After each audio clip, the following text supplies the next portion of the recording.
কি ব্যাপার, নাম্বার নিলে কই ফোন করলে না তো? ফোন করব কিভাবে? তুমি তো আমাকে পছন্দই করো না, তার জন্য তো সেদিন কোনো উত্তর না দিয়ে চলে গেলা। তুমি সত্যি একটা গাধা। প্রথম দেখাতেই কোনো মেয়ে হ্যাঁ বলে? আগে দুজন দুজনকে চিনি জানি, তারপরেই তো ভালোবাসা হবে। আমারও তো কিছু জানার দরকার নাই, আমি শুধু তোমাকে ভালোবাসি। তোমার যদি আমার ব্যাপারে কিছু জানার থাকে জানতে পারো। তার মানে তুমি আমার ব্যাপারে কিছুই জানতে চাও না? না। আমি কিন্তু অনেক গরিব। তাতে কি হয়েছে? তোমার কোনো সমস্যা নেই? না। আমার কিন্তু একবার বিয়ে হয়েছিল, দুটো ছেলেও আছে।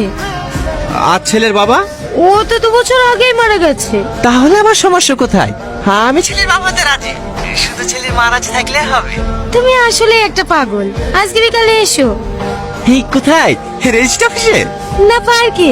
ওখানেই মলানা রেখে নেব, হবে না? ম্যাডাম আইসি সাহেব। চলো আসছি। হ্যালো, মা ডাকছে। থালা বাসন সব পড়ে আছে, মাজতে হবে তো। তোমাকে পরে ফোন করছি, হবে? ঠিক আছে। কখন ফোন এসেছিল? এই তো 2 ঘন্টা আগে। মায়ের অপারেশন করার লেগে জমি বেচে টাকাগুলো অ্যাকাউন্টে থইছিল। আপনারা সব পারবেন, দয়া করে টাকাগুলো উদ্ধার করে দেন না, না হলে আমার মায়ের অপারেশন হবে না। ঠিক আছে ঠিক আছে, অত ভেঙে পড়বেন না। শাহিন, যে অ্যাকাউন্টটা ফ্রড হয়েছে তার ডিটেলস আর যে নাম্বার থেকে কল এসেছিল সেই নাম্বারটা নিয়ে নিও।